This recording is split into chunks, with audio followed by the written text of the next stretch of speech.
Chapter 21, Robin Hood and the Tall Palmer. Ah, when the king comes home, that's music all the birds of April sing. In those 4 words for me, the king comes home. There were rumors everywhere of King Richard's return, and Prince John, full of fury, vexation, and disappointment, retired to Nottingham and laid desperate plans with his friend and ally, the sheriff. There various of his supporters came to visit him, and amongst them was the Bishop of Hereford. John entertained him graciously, supplied him with a certain amount of money, and sent him home to raise a rebellion against King Richard there. "My lord," said the bishop, "I have but a small company, and the road through Sherwood Forest is beset with outlaws. Does not Robin Hood dwell there, of whose fame as a robber so much is said and sung up and down the country? My lord, I must claim the protection of an armed troop to see me on my way." "Not so," replied John thoughtfully. "This Robin Hood grows bolder and bolder, it is true, and therefore a small company would slip through unobserved where a great one would certainly be attacked. If he does waylay you, tell him you carry money to help King Richard's cause, and as like as not he'll double what you have and send you on your way. He is in open rebellion against me now." So, very fearfully, the bishop and his company of less than a dozen men set out along the high road from Nottingham. The moment he had gone, Prince John called for his horse, and with a picked band of his most faithful followers set out by more secret paths into Sherwood Forest, guided on his way by a forester, one of the few who had not fallen when Robin Hood shot the 15 murderers after the death of Will Scarlet. On the hillside between Nottingham and the edge of the forest, a tall palmer sat on his horse, as still as a statue, watching all who went in and came out of the town. Under his palmer's robe, he wore a shirt and leggings of chainmail. On his head, under the palmer's hood, was a skull cap of steel, and a great sword hung at his side. Presently a man, running swiftly, came across the fields and spoke to him for a short time. The palmer listened, and his face grew very grim. Then he spoke a few words to the messenger, who saluted and sped back the way he came. Soon the Bishop of Hereford, with his small cavalcade, came slowly up the hill, and the palmer rode forward and saluted him humbly. "My lord," he said, "permit me, I beg, to ride with you through the forest. I hear that there are outlaws about, and I would be safer with a reverent company such as yours than going on alone." "You are welcome to ride with us, holy palmer," answered the bishop, "but I fear greatly that my men will afford you small protection should Robin Hood attack us." Through the leafy avenues of the forest they went, and about noon came to a long grassy ride with but few trees scattered about it. Under one of these, not far from the road, half a dozen men dressed in the rough coats of shepherds were busy skinning and cutting up a newly slain deer. The bishop rode up to them full of righteous indignation. "What are you doing here?" he asked, "and how dare you kill the king's venison contrary to the forest laws?"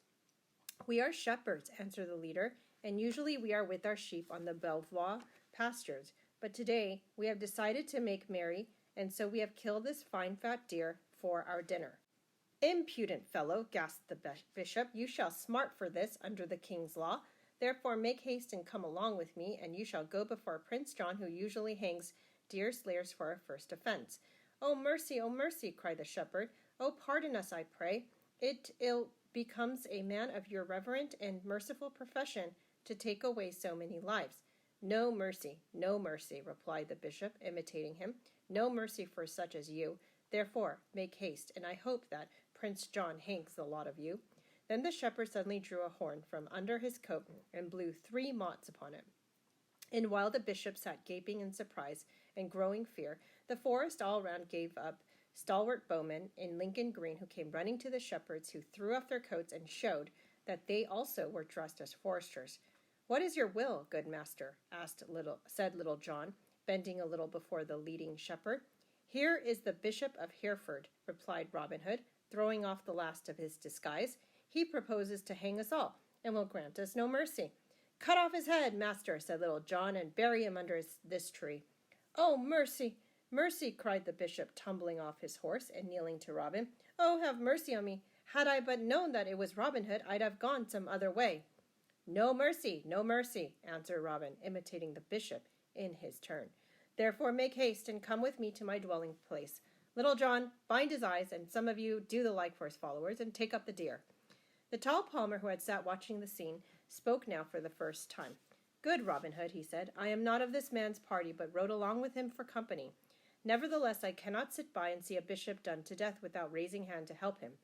I have fought in the Holy Land with King Richard, and the crusade was against infidel Saracens and for the defense of Holy Church. Good, Palmer, answered Robin courteously. With you I have no quarrel, but come with us now. Taste of our hospitality, and be sure that only justice shall be done. But first, will you swear by the Holy Sepulchre for which you have fought that, if we do not blindfold you, you will never betray the secret path to my dwelling place? I swear, answered the Palmer solemnly, and they set forth, Robin leading the bishop's horse on one side and Little John on the other, lest his reverence should chance to stumble among thieves. Meanwhile, Maid Marion has been left alone in the secret glade with only Beatrice, the wife of George, agreeing to keep her company. They sat before the cave talking and lashing the gray goose feathers onto arrow shafts while the morning stole onto noon.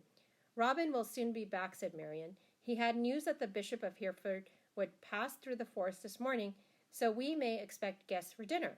I hope they will pay well, laughed Beatrice. I hope. She stopped suddenly and gazed fixedly at the bracken. What is it, Beatrice? Asked Marion. I thought I saw a face there in the ferns, answered Beatrice. Yonder. Yes, they are shaking still. Even as she spoke, the bracken parted, and Prince John strode into the glade, followed by a small band of armed men.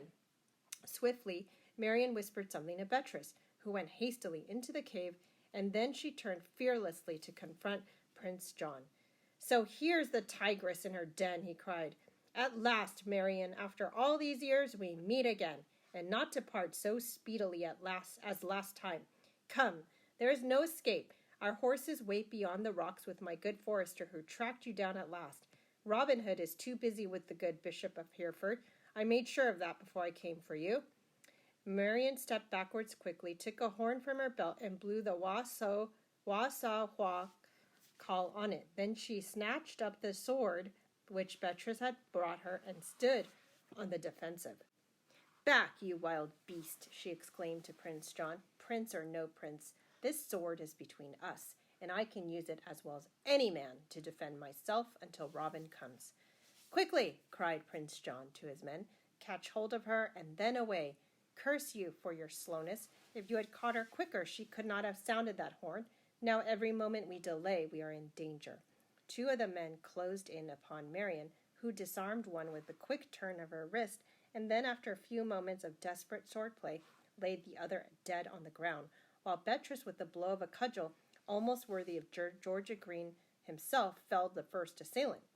Expert fighter though she was, Marion could not stand long against 5 armed men, and although she wounded one of them seriously and knocked another sword from his hand, she was overpowered at last.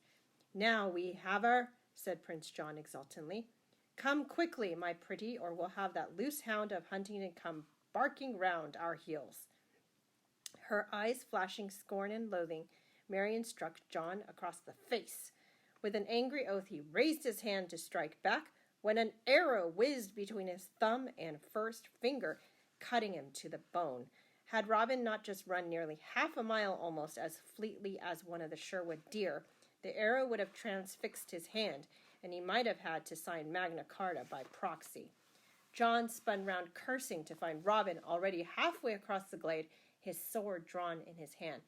Prince John, shouted Robin, you must be tired of fighting with women. Turn and fight with me instead. Adam, you four, snarled John. It is Robin Hood, the outlaw. A great reward to the man who kills him. Quick, you curs, he's only one.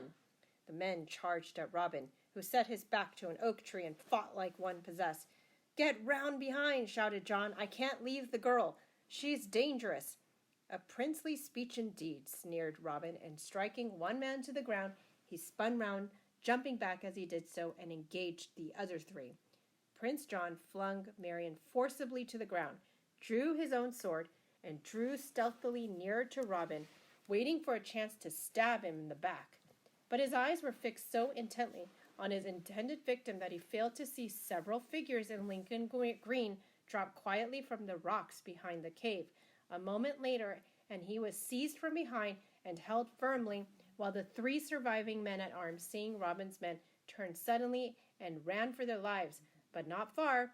Several arrows sped from among the trees on either side, laid them dead long before they reached the secret path out of the glade. "Slay him not, but bind him and place him in the cave," said Robin to the men who held Prince John.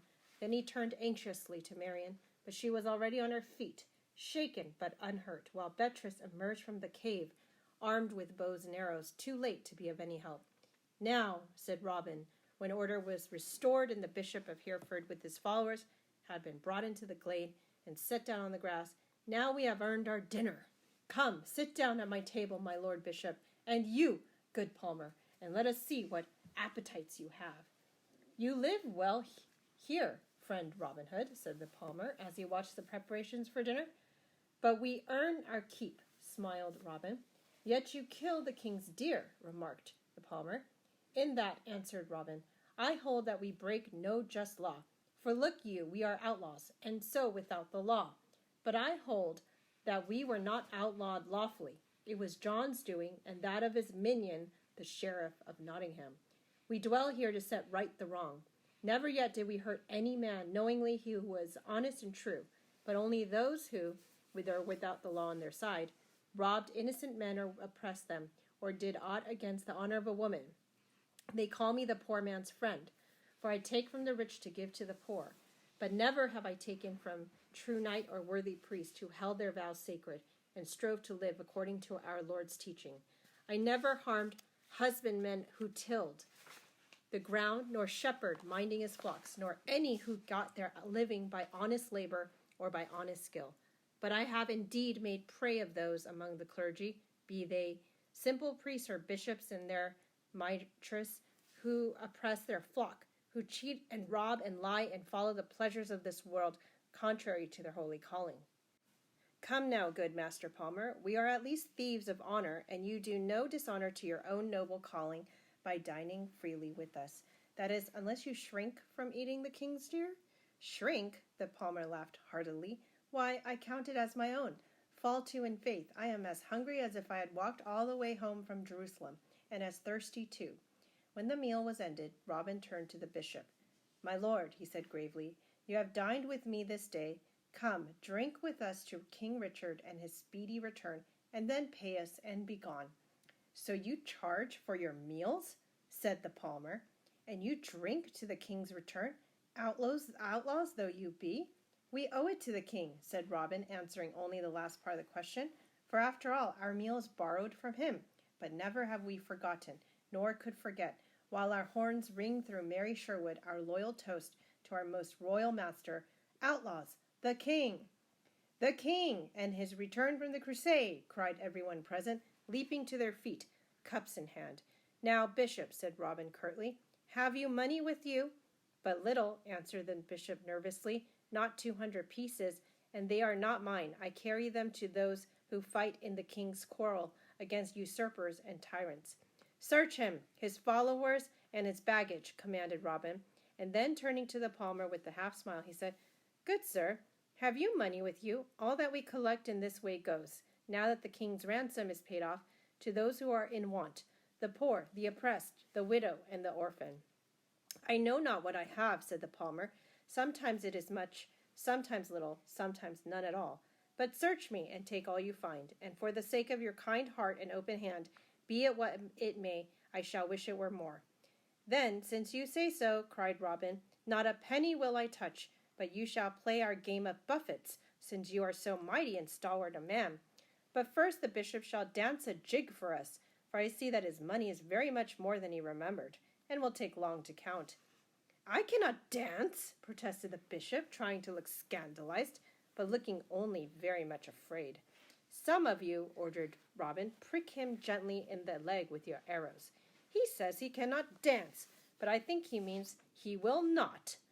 "I cannot and will not," shouted the bishop. "Oh, take care. I have a swollen vein in my right leg, and if you prick me there, I shall die." "Prick him in the other leg," said Robin calmly. "Come, dance." And the bishop was forced to pull up his skirts and dance a jig, whether he would or not, while all the outlaws roared with laughter at his comical fat figure and red angry face, and even the tall Palmer joined in their mirth. "Enough, enough, panted Robin at last. "We have had sport enough of this kind, but now for our game of buffets." "How is it played?" asked the palmer, smiling. "Quite simple," said Robin. "You stand up and receive one buffet from one of us, and if he fails to knock you down, you may strike him a buffet in return." "A fine sport, truly," said the palmer, and forthwith he bared a forearm that any smith might have been proud of, and stood forward. "Come, Little John," said Robin, "and show this good champion that all the men of metal are not away crusading." Little John rolled up his sleeve, drew back his arm, and dealt a mighty buffet. The palmer seemed scarcely to notice it. Instead, he raised his arm and sent Little John sprawling on the turf. "By the rood!" cried Friar Tuck, drawing up his sleeve and revealing an arm like a baron of beef. "Sinew has failed, but let us see what brawn can do." With that, he delivered a buffet that might have felled an ox. The palmer swayed a little on his feet. "Well smitten, friar," he said with a smile, and putting more power into his blow this time, he laid the fat friar on his back, where he lay gasping and shouting to be hauled onto his feet again. "So much for the church militant," said the palmer, blowing on his knuckles. "Have I now paid for my dinner, good Robin?" "The last blow pays all," answered Robin, stepping forward himself. "I've bowled over the friar before now, and stood up to his buffet too, but I am mortally afraid of you, you mighty man." Then the palmer braced himself for the blow, and Robin smote with all his might. The palmer rocked perilously on his feet, but neither fell nor gave ground. "Now my turn, good king of the forest," said the palmer, and he smote Robin to the ground as if he had been a ninepin. "You have the best of us," laughed Robin, when he had found his feet again. "By Our Lady, you are the strongest man that ever I met. Say now, good palmer, will you not doff your habit and come dwell with us here in the greenwood?" "It cannot be," said the palmer, a note of regret in his voice, "for I go about the king's business." "We do his business here, as I've tried to show you," answered Robin. But the palmer only shook his head and smiled. "Here is one who goes about the devil's business," exclaimed Little John at this point, and he handed Robin a letter with which he just ripped from the lining of the bishop's gown. Robin read it, and his brow grew dark. "By the mass!" he exclaimed, "I am minded to hang you from the nearest tree, Master Bishop." "Spare me!" shrieked the bishop, flinging himself on the ground. "I had no choice. See you not by whom that letter is signed?" "I see," answered Robin, "and that reminds me. We have a prisoner, one who assaults women when no man is by to protect them. Bring him before us, Little John." So Prince John was led out of the cave and set before Robin. But when the tall palmer saw him, he uttered an exclamation, and throwing back his hood, he stepped forward and confronted the prisoner. Prince John looked him in the face once, and then he turned a ghastly color and fell, groveling on his knees. "Richard," he gasped, "King Richard, my brother, come back to punish me." "Loose his bonds," commanded the king. "Now go swiftly and sin no more." Prince John staggered to his feet, reeling and ghastly pale. His horse was brought to him. He clambered upon it and galloped wildly away. When he was out of sight, King Richard turned back to Robin Hood, who knelt down before him, an example which was speedily followed by all the outlaws. So soon as the whisper had gone round of, "It is the king." "Pardon, my liege," said Robin. "Stand up again," said the king, raising Robin. "Stand up, my friend. I freely pardon you and all here present, except for his grace of Hereford. Robin, I have heard said, for you and your doings are spoken of throughout England, that the Lady Marion lived still a maid until I, the king, returned to give her hand to you in marriage. Is this true?" "It is, my liege," answered Robin, and Marion came and stood beside him and slipped her hand into his.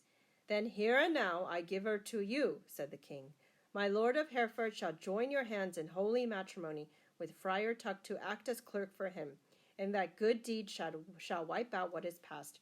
Bishop, perform your office, and then back to your own place, and meddle no more in treason." So Robin Hood and Maid Marian were wedded there in Sherwood Forest, with Richard Coeur de Lion to give the bride away, and after that they set forward for Nottingham in triumph, Richard riding at the head of them all, with Marian at his side, and Robin beyond her.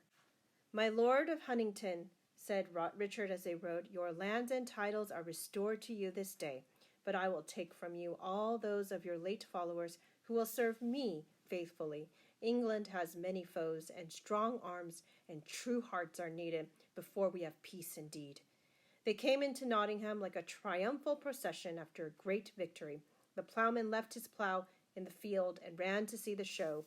The smith let the iron grow cold upon his anvil, and the aged and infirm rose from their beds and hobbled to their doors to cheer for King Richard and Robin Hood. But the sheriff fled away in haste and was not seen again in Nottingham while King Richard was there.